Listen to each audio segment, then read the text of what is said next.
Well, thanks for sticking around through the break, ladies and gentlemen, to see the exciting conclusion of game number 3 between Western and NYU. One apiece for each of these teams. NYU taking the first, Western resoundingly fighting back in the second. My name is Kyle Corvus Crow, joined at the desk today by Steven Returned Johnson to be dropping all the knowledge bombs for 8.4 on you guys. Open your minds and receive that. What a game. Game number 3. We're ready to get into some action. Yeah, without a doubt. Top lane got absolutely demolished. Sprinkles needs to find out how to survive the laning phase, because giving away that much gold, the 4-0-0 Singed in the top lane by that 10-minute mark. I think that was before 10 minutes. I think that was like 6 minutes. Yeah, he was quick It's just not something that can happen. So NYU, if they can find some way to compensate for top lane while still playing fairly aggressively, fairly decently around the rest of the map, they have those moments, they have those that playmaking potential, but the vision game and the top lane really need some shoring up here. Very much the case, because that is just where they're hemorrhaging everything on the map. Both games, the advantage was steamrolled from the side of Western in the top half of the map. The bot side of NYU, very strong, very well played. I think they actually ended up with more dragons, even in the game they lost, than Western. So definitely have that on lock, but you need to just stop that bleeding. And I think it starts in picks and bans. Obviously, I don't think we're going to see the Singed come through again. I think that one is a must-ban priority. And, you know, the Jax as well is something you have to consider. Do you just stick to that Irelia ban? Actually, I believe that, Epic is outstanding Irelia player.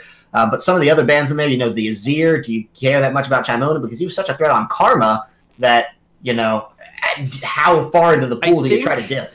I think that really was not the issue. I think that the Malzahar into the Karma matchup was an issue. Now that you know we can't pull out the Karma, you got to go something a bit more aggressive in the lane, something that can hold its own. But I think it still has to be that top pool that you really focus on. If there's one or two picks that you're really afraid of Sprinkles going down to, use some bans up there. But overall, I don't think it's the bans that really New York have to be throwing around too much. That being said, we finally do have swap sides. NYU will be on the red side for this third and final match. They will have the counter pick. If they want to use that for Sprinkles, if they want to use that for Maleface, both of them probably could benefit from that. Well, everything else is still forming on up. That may actually change how bans go back and forth. As something permaban on red side, it may not be banned anymore. I know Galio was banned out every match. I want to see if any of those teams actually do want to bring over. And if Western are forced to ban that Galio, which, once again, is just a straight pick or ban at this point, it does show that maybe they're just not a team that actually goes through with that. Yeah, definitely going to change the dynamic up a little bit here and gives a little bit more purchasing power to NYU, especially with their last pick there. Definitely the ability to strike first in that pick and ban coming out from the side of Western here. They will have that, I would say, to their advantage here with a little bit of a gotcha pick if they did want to pull it out here, because that seemed to be what we saw with the Singed, right? No one saw that one coming. Singed is locked in. I'm like, okay, yeah, hey, Singed is going to be a fun champion. We're going to see what's happening in the top lane. And then all of a sudden it is the Singed story. A little bit of a tongue twister there. And friends. So he definitely rolled that one through. I don't know if they have another ace up their sleeve with that one, or if it's just going to be, hey, we saw the one trick and now it's all on NYU to adapt. So then we finally are going to get locked and loaded here into the pick bans for our third and final match of the set. We'll have to see who actually does get thrown on around here. And I think we have to say, first thing we need to keep eyes on is going to be that top lane pool. And also, finally, Disconnector going down to the ADC position, so we don't have to change around the scoreboard finally this time. So all woos all the way around. I didn't know that the client update actually swaps the sidebar champion icon when you swap the one on the scoreboard. So that's actually a very heads-up, intuitive change coming out of the spectator client that I, as a caster, am very glad for. So, Swain out of this one. Xayah banned as well. Tristana. Milala will have to play something new this time. Yeah, most certainly. And I mean, the Tristana was, I don't think it also was an issue. It's also something that was just a very strong pick repeatedly from Milala. Never really got to the point where it did very much in game number 2. It just never got the time, never hit the 3 items, and never was able to be the big tank shard, the big teamfight presence that it always is. And just like you said before, the Aurelia does get banned away once again, and they want to keep Epic off of that as well. Curious to see if the Singed either gets banned away or maybe it gets stolen, or alternatively, maybe NYU have that counter available. So it looks to me the Tristana ban in change of the Narvin. I wonder if Short Hop is going to Jarvan. I'm sorry, I was reading Nar as I was saying it. I wonder if Short Hop won't take that one out and away as Galio is banned, because if they leave Jarvan up, I would not be surprised to see Aqua Blue try to take that one out. Did not have the best game on his Volibear. So yes, there it is. Very good heads-up drafting from the side of Western to deny the Tristana and the Jarvan thanks to their blue side advantage. Yeah, most certainly, and that does leave up some a lot of options in the top side. That being said, NYU also do have the last pick of the first rotation, which means they could look to have a soft uncounterable. So usually you either pick the mid laner there or the top laner, and once you do, you can ban away the others, because the enemy team doesn't have a chance to pick again once they see that. Once again, it's a soft counter pick overall, but Braum going to be prioritized here as AD carry finally gets his choice of supports. Doesn't have to wait for them to get banned out away, and ooh, Sprinkles on the Ornn. Yeah, I like it. I like it a lot, actually. It gives him a little bit more fighting power in lane, so if things are going to go bad, you know, hey, here's at least a champion you can sometimes 2v1 on. Don't know if in the face of the Jarvan. And here's a surprise. I didn't think they were going to let the Singe through on the side of NYU, but they view it as, hey, you know, that may not have been the problem last game. We're just going to let it through because we're that much scared, more scared of the Xayah, the Irelia, and the Galio. So a cinch game again from Epic, and I'd be trembling in my boots right about now if I'm NYU.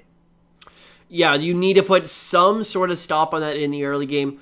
Big thing with Ornn, too, he's really fallen off in priority ever since his nerfs, like on 8.3, on 8.2. On 8.4, he did also receive some changes. E-base damage went way up, but W, Bellow's Breath, basically the flamethrower that comes out of his mouth during the laning phase, got like a 4-second increase on the cooldown there. So it does do a little bit more damage, bigger cooldown. So curious to see how it actually uses that to fight in lane, but it's still susceptible to being put behind fairly early, and it's more of a change of playstyle rather than a change of champion that we need to see out of Sprinkles. Fair point. Yeah, Sprinkles definitely just has to adapt on the fly to mostly his vision control and his, I don't want to say instincts, because instinctive play is such a broadly defined term, but certainly just his idea of, hey, where's the jungler right now at any given time, because he needs to keep track of that in his brain. Hasn't served him well thus far, and so, you know, maybe the rest of the team can be stepping up to say, hey, look, we don't know where the jungler is right now. There's a very strong chance he's waiting in the brush, ready to chop your head off. Ooh. So here's something that sticks out for me. Milala has not picked the ADC just yet, so he will be waiting for that second rotation, which means he's probably going to get banned out fairly hard. Yeah. The only reason why I can think that he'd be waiting this long would it be for some interesting pick, maybe the Sivir coming out, maybe something a bit more funkier, maybe even the Jhin for all we know. But definitely very still on the board. There's still a lot of good options, but it just sticks out to me that they're not actually prioritizing this pick that far up, and I want to also see what gets banned away here. Is Caitlyn, too, has been making a bit of a resurgence in the meta. Yeah. Don't know if Caitlyn's going to be the pickup. I like it behind the Braum, the Ornn, and the Sejuani. And Milala, you know, very good player to be able to maintain that backline ability and really come out strong for it. So we'll see if that is the one to pick up there.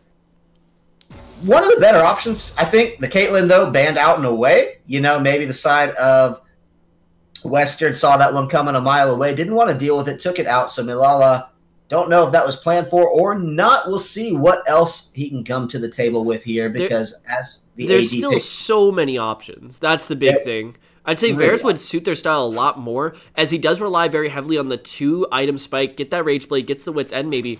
They're going to go a bit safer.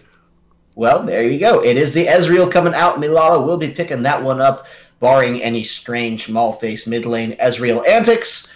And that one's going to be interesting. The Yasuo hover, you know, it's actually a pretty decent counter to the Ezreal, but I really doubt that that's what he wants to come away with. It is not in the lane versus the Ezreal. That is... No, I know that. I'm talking about. Like, you could say a lot of things are decent counters to the Ezreal, but that would be a blind pick Yasuo. And unfortunately, we will not be treated to a Yasuo mid lane just yet. And Lulu makes a little bit more sense. Yeah, no, definitely the pick up there, as it is just a mid laner now that we need to round out for the side of Western there. That does give counter pick priority over to the side of NYU. No surprises there. This is textbook League of Legends draft. The Vladimir Hover. We'll see if that gets locked in. It does indeed. So now, with a safe enough blind pick in the mid lane, it's going to come down to what they want to pick out from NYU. We've seen the Zyra band entirely throughout this series. They have adapted their bans to focus on the AD role this time. And so will banning out Milala be worth giving Maulface the champion that you kept away from him all series? That's the question. This one's an interesting one for me because Zyra is definitely two sides of the coin. You are a lot more aggressive in the laning phase and should be doing a fairly decent job keeping that Vladimir down, but you are still very susceptible to the late game against the Twitch, against the J4, against the Sinjin. This is a very high impact pick that he's going for, but if it gets put behind, it never comes back. Yeah, very much the case. So they have to just be proactive, and that's here in the early game, right? Mm-hmm. And it requires an early game start to get rolling, and that's not something that we've necessarily seen the strongest point out of NYU. So all in all, they're placing a bet on a part of their strategy that's been lacking, and if they can pull it off, I see no reason why these guys cannot charge right on through to 6-0 in a hard-fought victory. But Western has the momentum from that last game, and they've got a pretty brutal draft behind them, so we'll see whether or not they turn on the heat. Yeah, so I'm very curious how they actually play this one around. The big thing for me with NYU is that now they're going to have basically guaranteed mid pressure. Game number 1, it was kind of back and forth. Game number 2 was hard victory for the side of Western with the Karma into the Malzahar, but now Zyra into Vladimir. I mean, Vladimir does have some wave clear, but there should just be so much more poke coming out of Zyra, especially once you get that last chapter. Just keep that lane on going. Like, best thing I can compare it to is kind of the Ziggs as well. I mean, sure, it doesn't have that much tower taking potential, but just take that away and give more right onto his team fight and give onto his poke potential. And NYU, they are setting up for, once again, another great set of team fights. Hold up a second here. Let's just let me make sure I'm not missing anything. AD Carry has the Sejuani with the Smite this time. He's playing jungle. Wait. That means Aqua Blue will be the support, so it's just a two-man swap. It's not anything absolutely crazy top to bottom. But I think that evaded me. I was expecting the trade to come through and wasn't looking at the summoners. But yeah, AD Carry is going to be moving to the jungle this time on that Sejuani. I don't know if that's just because of the pick, because they said, hey, Sejuani's on the table. Let's take it out and away. Okay, but that means, AD Carry would be the better one to play it. Aqua Blue, can you just stick on Braum and, have that one? Yeah, it's going to be a different NYU. Oh, yeah, for sure.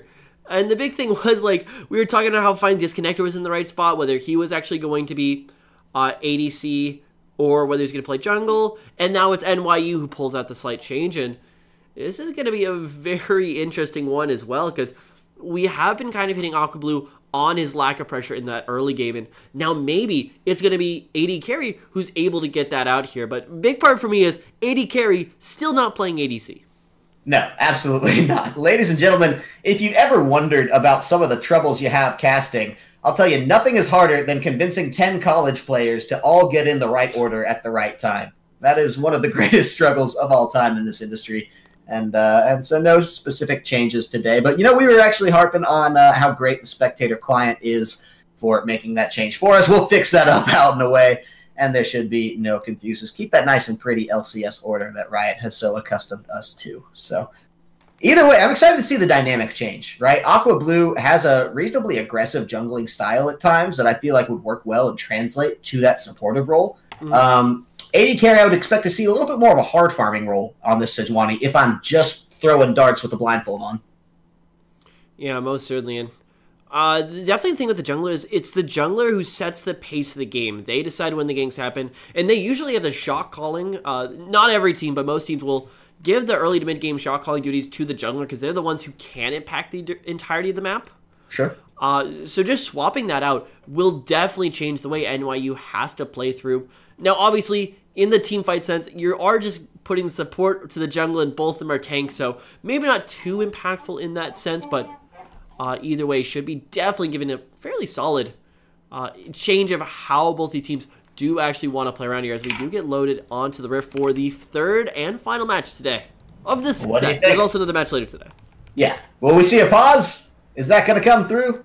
3 for 3 on the pauses, or will we just get a clean foray into the game? That's what I'm hoping for. Either way, ladies and gentlemen, if you've been watching this entire time, you know now's the time when I'm going to share a little bit of information about the CSL as players get set up throughout the game. Exclamation point Discord in the chat if you want to get involved with us on Discord. That's a great way to do so. Get your college involved in some of our esport endeavors. That's not just League of Legends. It is Counter-Strike. It is Dota. It is Madden. It is others included. So hop into that. Get all sorts of involved if you want to keep your school moving in the right direction for all the esports fun here at CSL. Follow us on Twitter and Facebook, twitter.com/CStarLeague, facebook.com/CStarLeague. All the league content is at twitter.com/CSLLOL. You can find our personal Twitters for the casters. That is at @LOL_returned and at Corvus Kovacs, exclamation point casters in the chat, or you should have the overlay there showing it to you. Want to give a huge shout out to Twitch. We love them. We thank them. They support all of our fun collegiate endeavors. Our events, top to bottom, wouldn't be what they are without Twitch's help. So want to give them a shout out.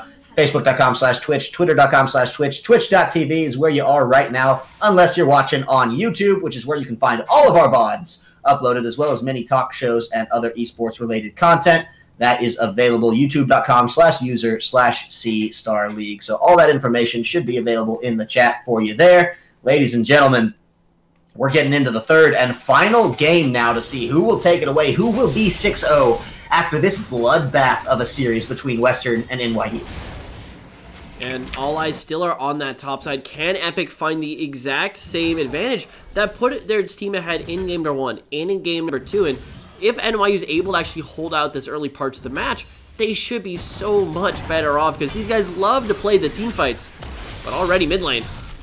Yeah, no, definitely wanting to find it. Look, Maulface on that Zyra, they need to set him back early, and the level 2 from Short Hop was the way to try to do it, but all in all, actually getting out without a summoner burned is excellent for Maulface. He's going to feel great about that one. Now, Short Hop and Chimona didn't burn anything themselves to get through there, but either way, not going to be the end of the world for these guys as they feel like, it's pretty much just a short return for Short Hop. Going to be interested to see how he plays, not on his jacks anymore, right? So that same style of aggression may not work the same way for these delayed attempts at, really sneaking through the gank that he was able to make happen. The J4 just wants to go much more aggressive much earlier. The big reason why J4 was like the #1 jungler for patches 8.1, 8.2, 8.3 was because not only does he have great ganks, he has great damage while still having a level 2 gank, but here comes boy, this could be bad for Epic. Sprinkles wants to get him down, and look at that one. Short Hop there to make sure the bailout is true. And actually, AD Carry going to be fine to just run through lane, give away his position, let everyone know he was there. Probably walking over the vision anyway, or was on a collision course with Short Hop. So top to bottom, not the end of the world. Possibly some damage coming out in the bot lane as Aqua Blue and Milala are on the run here. Disconnector playing this Twitch in lane much better than we saw any of his previous games. Most certainly, that also does link up with how Ezreal works in the laning phase. He's not the strongest laner in the world, especially going with the Kleptomancy build. But the big thing that does also come across is it's very skill reliant. It's whether or not you can hit those Qs, because if you can consecutively knock those Qs down, especially also once you get the tier on the first back, it becomes a very manageable lane. But if you're not really coming up with any of those, things get a lot harder a lot quickly. Very much the case, and so it is a matter of execution coming down, and both of these teams have a strong mechanical ability, a high ceiling for their own play there. That's what you like to see, but when it comes to just who has the more clear-cut advantage there, can definitely make or break the tide of a lane. It's what we saw Epic and Short Hop have in their initial top lane endeavors. I like that Sprinkles is playing with a little bit more respect on this one. I gotta say, he's got a CS lead as well, but he's not trying to beat the face-in of Epic. He's just getting his advantage, returning to equilibrium, and he's going to be happy calling that a day. Yeah, and that's going to be a very much welcome improvement of this top lane. Not going down 2 kills by the first 4 minutes here, so still giving the rest of the team time to scale on through, but I'm not entirely convinced that this is the teamfighting comp that NYU wants. They need to make something happen now in this mid-game, because if you let a Vladimir, if you let a Twitch get towards these later stages, things going to be looking pretty airy. And it's not as though Singe can't be a huge factor if he's not 11-0, right? No, certainly. So he's not going to be anything that I don't think that the side of NYU is just going to consider it some moral victory if they can just not let the Singe get mega tanky. Well, guess what? He's still going to get relevant. He's still going to be a big issue in your face if you just let him stay within, 15 to 30 CS, somewhere in that neighborhood of a deficit in the top lane. That's not going to be the end of his world when he gets into the roaming and especially split pushing stage. So, all in all, you need to find an answer for that on the top half of the map, whether that's AD carry coming in for a roam, a gank, whether Sprinkles thinks he can just make the kill happen naturally. We're not seeing as much pressure from Short Hop there. He's not had success the first 2 times he came to the top lane, so maybe it's just brushing him off, or maybe he just needs to police his bot side camps before he goes right back up to his old habits that are top side. But either way, it does bode well for Sprinkles. I think he just needs a little bit more here. So then that should definitely be coming around that level 6 mark. Once you have the Call of the Forge God, it becomes a much easier fight to force, though it has to be very decisive. He can't give too much time, and here's the engage. Oh, coming through. Call of the Forge God is there, and it's missed! That is heartbreaking. And Epic may have just found himself an opportunity there. Does indeed. First blood, making it look easy. Says, I do not need Short Hop. You break that narrative right now, because I can get the solo kill in lane over Sprinkles. Doesn't matter that he was pushing. Doesn't matter that he instigated. All that matters is that Epic played the way he needed to in that scramble and came out 1-0, the victor of that top lane fight. And it was looking so promising too. He finally was holding an advantage in the laning phase, but just completely whiffs on the Call of the Forge God, and that is not going to help him out in the slightest. But all right, how bad is that going to shake the foundation? Ooh, boy. Looks like bot side wants to get in onto this one. There is no Glacial Fissure ready for Braum. There is no Glacial Prison ready for AD carry. So neither of those 2 Glacial-related ultimates going to lock down the bot lane of the side of Western University. So all in all, pretty sick gank from the Shyvana. It's hit or miss. It can happen sometimes. But without the Braum stacks there to help out, it was really a bit of a pipe dream. Just wanted to see whether or not it would come to fruition. Did not this time. So potentially getting some vision around that dragon as the control ward is down there, the entrance to the jungle as well. Try to keep tabs on the Short Hop. That's going to be a big deal for Sprinkles. But by and large, reset's going to feel pretty good as Western's just going to take a little bit of time to breathe. And I don't... Ooh, hang on. Just a bag. That is purely to make sure that these guys do not have a nice back. It's going to affect a little bit the CS game. Going to give a little more time for Disconnector to catch up. But overall, New York still has a fairly sizable advantage brewing in that bottom part of the map. And even mid lane, not quite the advantage we want to see this early on to the game. Sure, Malphase hasn't gone the last chapter yet. So does have a little bit more time to go, but keep in mind that this is still a scaling out game for the side of Western. They do need to pull the trigger at some point, and we know already that that is not going to come from the top side of the map. No, very much not the case, unless they can just totally overhaul and AD carry can get up into, save the day, which, hey, look, here he is. Epic could be in some trouble here. The knock-up, the stuns are going to come out. He actually is in a lot of trouble. Not going to get out and away. Might try to find the kill on Sprinkles. The damage is there, but Carry finds him. Short Hop flashes in. He has 2 low health bars. The Cataclysm gets him the first bit of what he needs. The Call of the Forge God might be the trouble. And look at the knock-up. Sprinkles wants to fight it, but he's turned around. Are you kidding me? Short Hop making short work of the 2 low health bars and turns the 2v1 beautifully to give a distinct advantage to Western. Sprinkles is not having a good day today. He finally lands the ultimate, but he also hesitated on like 2 auto attacks right there. I'm not even sure if he landed those, if he would have had enough damage to finish on through, but a great fall through his Short Hop turns the 1 kill into 2 in his favor. And I mean, J4 is one of those champions that can get so hard rolling if you give him the resources too, and 2 kills in the early game, that's going to be feeling pretty darn good.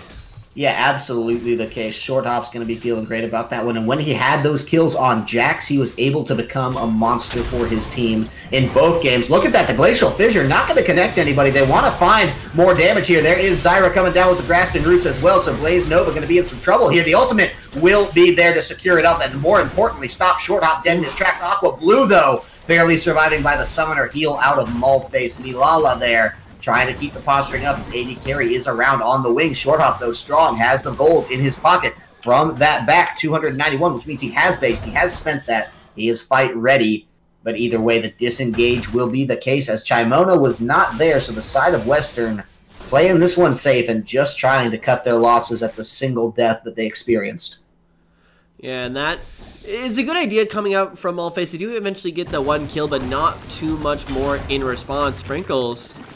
Ooh. Yeah, I mean, look at this. It's very clear why he took the Ornn into the Singe matchup, because he can at least do something. Even if he's not just absolutely rolling the lane, even if he's still down 2 deaths with no kills, he feels just so much better about this. And so the Ornn pickup, you know, I like it, especially in the face of the Gnar being banned. I definitely would have preferred to see him on the Gnar, but Sprinkles, I think, making the best of the bad situation.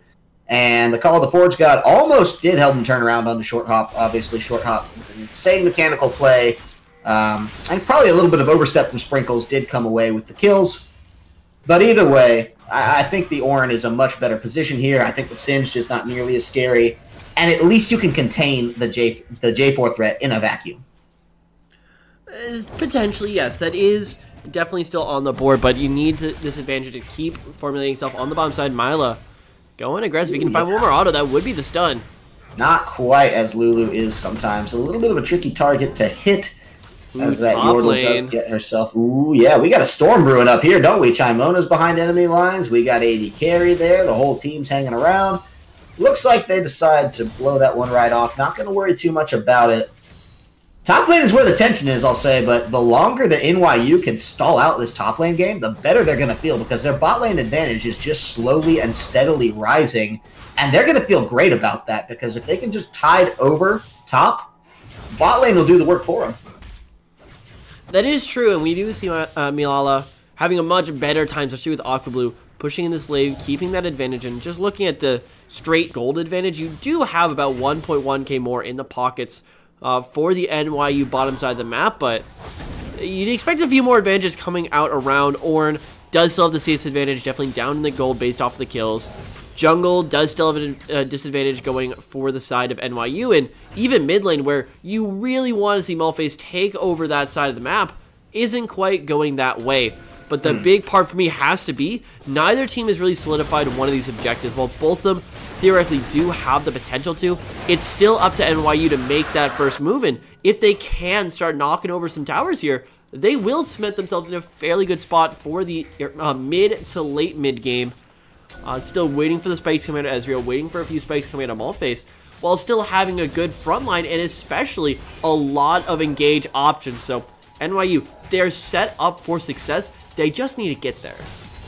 Yeah, absolutely the case. Well, an Ocean Drake going to be a nice step in that direction. Cloud Drake is next on the docket. So the passive Drakes are the ones that are being plucked out on the RNG this time around. I don't think NYU is going to be too upset with that, though. An Ocean Drake is great under any set of circumstances. So is a Sedge Gank, unless you turn it off. But look at that, the Glacial Fissure and the Glacial Prison, both whipping. Not going to be the Glacial Torment that they wanted to pull on through this time around. So all in all, going to be pretty well backed off. Sprinkles may not have the same amount of luck, as he is just getting his face pretty hard shoved by Epic here. He does now have the CS advantage, which has to feel pretty good. And as he's building those MR items, feeling like he's in a position where he's not in too much danger. I will say danger follows Short Hop wherever he goes, and so this guy is causing quite the amount of problems in the bot lane. As the trades are coming through mid lane, actually might want to try to find this. Chimona flash ignited in for that, but Malface with the summoner heal is out A-okay. Didn't even need to flash. Yeah, very aggressive there on the mid lane. Does get caught up by the root, and might even not be done just yet. Ooh, no, look at that. They're trying to find the back line. In between his own towers, he's not safe, but still manages to walk away from this one in one piece. We'll see if that's the case, because Epic and Short Hop both want to find this guy, but AD Carry is there to make sure he's out in one piece. Gotta be careful for yourself down here, AD Carry. There are 3 very angry members of the enemy team very much around, and look at that Short Hop showing that he wants to get in grounded as Epic is here. There's the knock up, there's the health bar down, and the dunk secures it. Call of the Forge God. A little bit wasted on the line of this one, as the bot lane is now the skirmish to watch. Nice stun, nice damage. Milala finds Nova. Disconnector's in some trouble as well. Not going to live through this one a bit.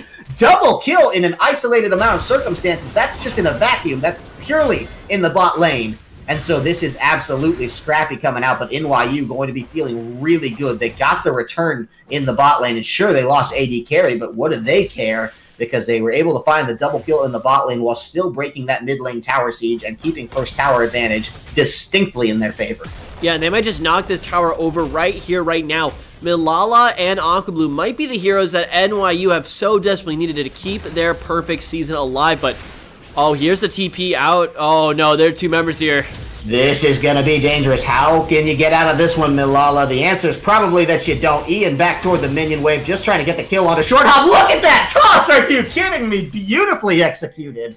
I don't know if that would have hit to begin with, but just chucking him over to make sure it doesn't is outstandingly done from Epic. And if that was intentional, I have to give a lot of credit to that one because that was a beautiful play. Just making sure that short hop stayed in the best of conditions. You know, it was short hop taking care of Epic earlier on. Now it is Epic taking care of short hop, and I like to see that reciprocal play coming out of these two. Yeah, but so far that is going to be the early lane swap initiated by NYU. And it's not entirely obvious whether or not... Actually, yes, it is going to be Western matching them on the top side of the map, but if this domination continues, NYU could find that second tower before Epic's realistically able to push in here for anything. Oh man, Maulface has to burn the flash, doesn't have the heal this time. Gonna go down. Chimona finds the kill credit for that one. And Disconnector, an instrumental part in taking that one out and away. Just caught unaware of the amount of players that he had in his face at this time. Aquablue now gonna find 3 with the Glacial Fissure, but look at that. He is so caught out. He's not getting out of that one A-okay. And Disconnector finding a crucial kill. He has the pickaxe, he has the zeal, but now with a little bit of change in his pocket, we'll see what he can turn that one into, because Twitch is very much a champion that needs to get to a couple items to feel like the potent threat that he is. So, a couple of small mistakes here that are going to cost NYU dearly. Oh yeah, without a doubt. They were in a spot where they could start taking over this match, especially with the balling, but Triforce not yet completed and 2 members going down right in front of your very own eyes is going to give a lot of confidence back over to that squad. And also another big thing for me has to be Short Hop was the one carrying a majority of that gold advantage in the earlier parts of that game, and what those last 2 kills did for them was it gave a bit more back to Chim, it gave a bit more back to Disconnector, and really spread that one out, because, I mean, Milala isn't going to be that threatened by a J4. You have the you have the Arcane Shift away, you have a Flash, you have a Braum, but he's going to be a lot more afraid of the Twitch and of Chim on the Vladimir, so... definitely good to spread out the threat right there, but Disconnector. Oh no, that is so cheeky. Are you kidding me? Look at that. Gonna force out the ultimate coming out from Maulface. Stranglethorns did go down, and that's a huge disengage tool to be wasted on something as unfortunate as just a Twitch stealth. Oh yeah, without a doubt, but Milala, he's all alone up here. Yeah, the flag and drag is down. He's waiting for the Cataclysm before he wants to E, but it looks like Jarvan just wants to use that to find the killing amount of damage. There it is. So, should have E'd out a little bit earlier. Also, you know, took so much damage on the chin. Blaze Nova there with that Lulu ultimate really did just make things very much a pain for. Yeah, he was dead no matter what, unfortunately, right there, because Short Hop, he had the flash to fill up, he had the ultimate, but Short Hop, what are you doing? Oh, don't tail the Riptail just like that. What on earth? That is not the best idea, as AD Carry just stopped Shelly from coming out right in its tracks. And look at this, we might see the fight breaking out, but look, they don't have Milala. He's going to be very far away from this one, so it's going to be just Western's time to build up. Now, in the meanwhile, bot lane, Twitch is splitting. That was so insanely greedy. There is no reason why you can't just take a step or 2 backwards, make sure you're in safe vision, and get that Herald out, but now they get absolutely nothing for that early objective, and ooh, that could really come around to bite them in the end. Yeah, no kidding. Both of these teams have made, you know, very, very amateur mistakes for the level at which they play, you know, whether it was the double pick we saw on Maulface and Aquablue, or whether it was just what we just witnessed. Oh, hang on a second. We'll get to that in a second. Milala's gone down. Disconnector took the better part of his health bar to do it, but did come out victorious with that. The flash going to be a nice price to pay if it means you get a kill. So Twitch, you know, they're relying on that flash, but Ezreal, just keeping him in the box is very important. Now Sprinkles and AD Carry want to find it, but they're outnumbered, outgunned as well. Sprinkles with the bellowing breath, just trying to make something happen, but Epic says no chance. They do shut him on down through that one, 0-3-1. I feel like we've seen this score before with Sprinkles. We'll see what it turns into. Yeah, this is just so many Just small mechanical mistakes really come to fruition from the New York squad. I mean, on the bot line, Milala couldn't figure out whether he wanted to turn and fight or whether he wanted to back off. And in that case, he only got the Qs out. He never actually auto-attacked Disconnector once trying to force down the fight. And if you want to turn tail, fine, go ahead and run away, but you need to actually get away. Unfortunately, just didn't have enough to actually pull that one on through in the end. And then the top lane, overextended from Sprinkles, gets knocked down, and sure, New York, they're still in this game, but it's starting to slip away. 5.3k gold lead. You know, Milala, he really does need to start playing like he is the ticket to victory in this one, because he is just making very dumb mistakes, eating back into the Dragon Pit, maybe one of them, as he does have to flash out of that one. There is the call of the Forge God. Aqua Blue's gone down, and it's AD Carry trying to get out over the wall. Nice kill picked up. Disconnector going to go down, so Sprinkles may be in some trouble, but the rest of his team might want to help salvage this one out. It is actually Blaze Nova killing AD Carry on the back. Maulface getting dunked out to boot, and then Milala going back deeper into enemy territory for a kill. The Blast Cone might buy him some time, but I don't think he's getting out of this one alive. The back, very risky, and look, you just got to pick up some CS here because you know that you're not getting out. Not against Short Hop. It's not going to happen. Sorry about that one, Milala. You got your kills, but now you paid the price. The score is 14-6. The gold is 38k to 32. It's a 6k deficit for NYU. And Milala getting some nice kills, but you cannot be that disrespectful of your own life. You have to survive to save your objectives. Yeah, most certainly. Milala is definitely doing quite a bit of work, but everyone's got to basically be alive through the rest of these NYU fights if they want to have any chance of coming back, and that also goes for the Western guys as well. Disconnector dropped incredibly early in that fight, and if he survives to the back end of that, that's not only a fight won, that's a Baron, that's a tower, and that's putting NYU away, but him going down does still give NYU a little bit more time, albeit that's not exactly what they want. They want to put this one away before Chimp, before Disconnector really get to this late game form, but with every passing minute, that is looking more and more likely.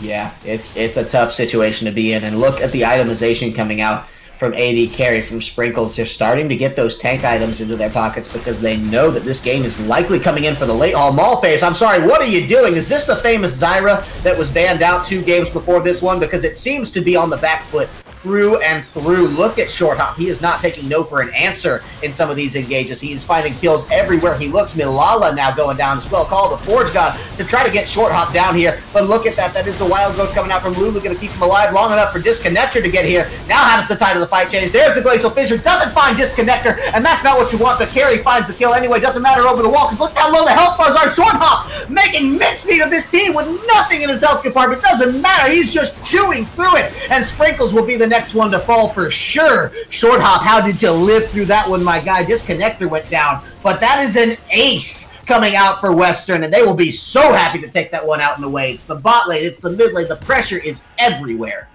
And this is just finally getting to the point where NYU, they want to force the fights, they want to show that they are the better team, fighting team, but it's already too far gone. You need to find some miracle play in the end, and Maulface needs to actually be a force in this game, because we talked before, this man either carries the game or he falls off the face of the earth, and right now, feels like he's currently on the way down.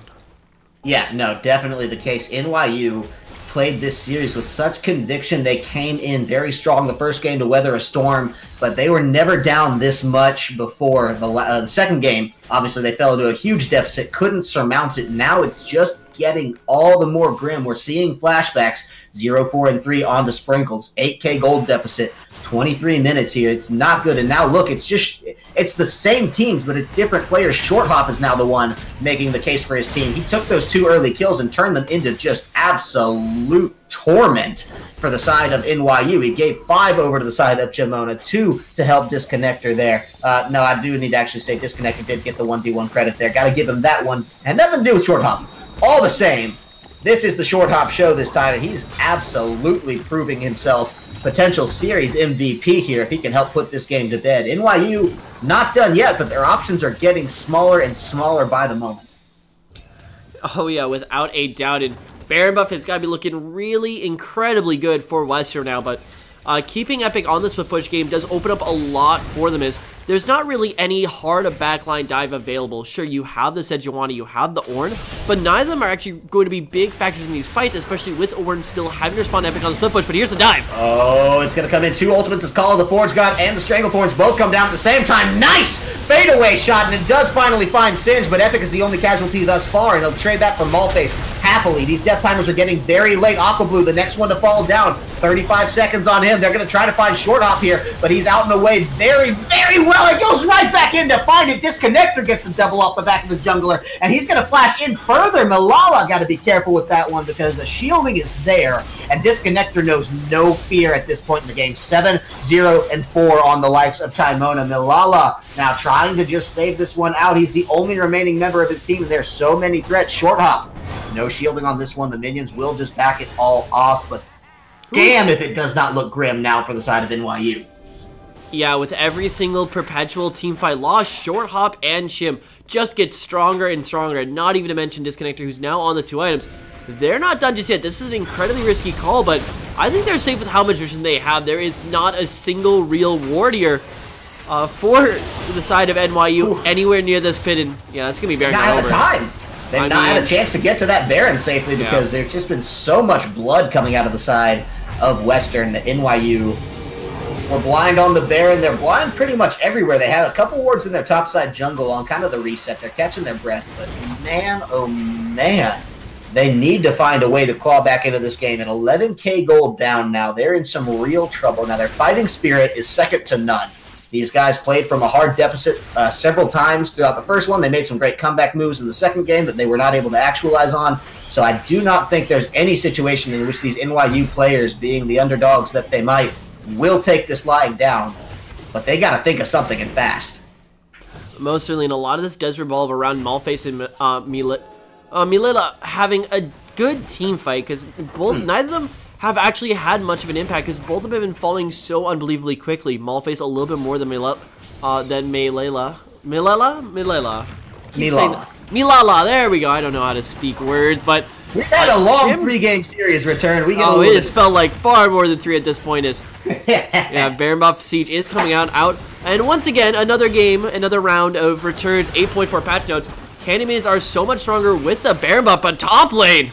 Oh, Sprinkles, that is not what you want. He's going to try to get the Bellows Breath, but legendary for Chimona. And over the wall? Disconnector, are you kidding me? The fadeaway, Milana wasn't even paying attention, and they're just going to break open the base on this one. There is no Ezreal to hold things. There's no Zyra. It's a triple kill coming out for Disconnector, and he wants to find carry as well. Will he get the Quadra? Yes! The only reason the Penta is even denied to him is the understated solo kill that happened in the top lane. And to start this whole thing off, Chimona and Disconnector, 8 kills apiece. Short Hop throws his name into that hat as well. 24 between the 3 damage threats. An insane play coming out from the side of Western to absolutely put this game to bed with just outstanding play. 28 minutes, the shortest game of this series. Perhaps the largest gold lead all in all, too. Insane amount of play. 28 to 8, 58k to 42. That's 16k separating these teams. That is insane return. Yeah, not quite as much as last game, but still quite a bit in the end. And I mean, right now, Western have shown that time after time, they can make the early game plays. They can find these advantages and they can put them right back in the ground. I mean, we will see both of these teams in those conference playoffs come just next week and the weeks following, but I mean, if you're New York, at least you got your work cut out for you, especially that top side. Yeah, and so to every team now that is potentially going to run up against these Western guys, you got a little bit of a reel. Anyone with New York the same way, like we talked about so many times before as this game was starting, who knows if we'll see these two teams run up against one another again, right? That's something that very distinctly possible, and if so, you know, where's your money? Do you think NYU can adapt, or based on the way they weren't able to adapt in this series, is it just going to be a much quicker, cleaner series for Western? I mean, I think a lot of it does boil down to the fact that 8.4 just dropped a few days ago. These teams most likely have very limited experience on the patch, and we even saw that in some of the picks kind of going back and forth, especially like the Ornn, I don't think realistically should be coming out too much more in this meta.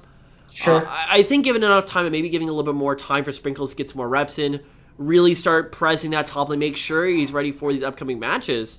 Yeah, New York, they still have that underlying potential. I think they still can make a pretty deep run here, but you got to start right now because there's only potentially a week left before your next match, and that one is a win or go home kind of situation.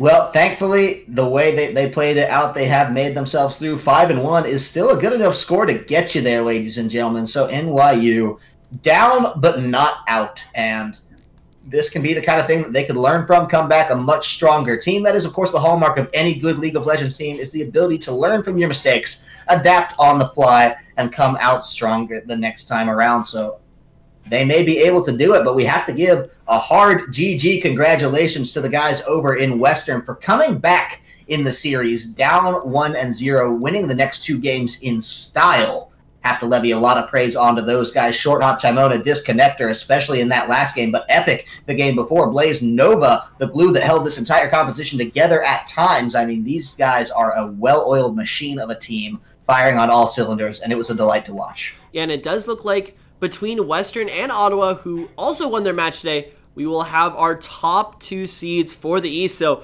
can't wait to see those guys eventually clash, and still so much more potential available in this entire region. And the East has always been not the worst, but on the lower end of performance. Never really had that breakout come through, especially ever since University of Toronto has disbanded. Hey, this might be the year. Well, ladies and gentlemen, we hope you enjoyed the show today. If you have any feedback for CSL, the casters, find any of us on Twitter. Best way to reach us, casters at LOLReturned, at Corvus Kovacs. It should be in the lovely little boxes below our floating heads here. For C-Star League, that is twitter.com/C-Star League or CSLLOL for all the league-specific content. Let us know how we did today, how we can do better in the future. Always down to talk with some of the fans, get a little bit of the feedback, and learn how to better put on a show for you guys in the future. I want to give a huge shout out to Twitch. I want to say watch all of our VODs on YouTube if you haven't already, youtube.com/user/C-Star-League. That's going to do it for us, barring any closing thoughts out of you, Return. I think that's it for me here. I mean, this is only the beginning of our final week of the regular season. Make sure you guys stay tuned, as at 3 o'clock on the Pacific Coast, 6 if you are part of the East Coast like us over here, you can catch the UCI versus Simon Fraser matchup, the dueling of the Devils there over in the West. And yeah, that is potentially also another conference championship preview. So it should be very interesting. You only have to wait about 24 minutes for that one before we go live. And then tomorrow, make sure you catch our Columbia College versus Maryville game at this exact same time, right at noon on Pacific Standard, or if you're in Eastern, 3 p.m. And still got a few question marks for who will be our final match of the weekend, but we'll get you guys that information as we do pull it on forward. And yeah, this is going to be the most competitive week of CLOL yet. It's all going to be action-packed. Yeah, stick around, guys. Plenty more league just this weekend. Plenty to come through the rest of the collegiate season, so we hope you're enjoying yourself, but don't overdo it just yet because we have a lot more coming your way. That's going to be it for us. Tune in for the next broadcast. That is 3 p.m. Pacific, 6 p.m. Eastern. UCI Simon Fraser. That's going to be brought to you by Fekez and Mad Magical, barring any... Theoretically. Yeah, theoretically. Those two can never cast together. It's weird. It's a lovely, lovely little paradox that we have. So if it happens today, you know, we may break this time-space continuum. But that's going to do it for us. I am Kyle Corvus Crow. That is Stephen Return Johnson. You have been a phenomenal audience, and Western is the winner today. But we are signing off. Going to give huge GGs to Western. NYU, we expect great things out of you in the future. But that's going to do it for us. Thank you so much for tuning in, ladies and gentlemen. Have a great rest of your weekend.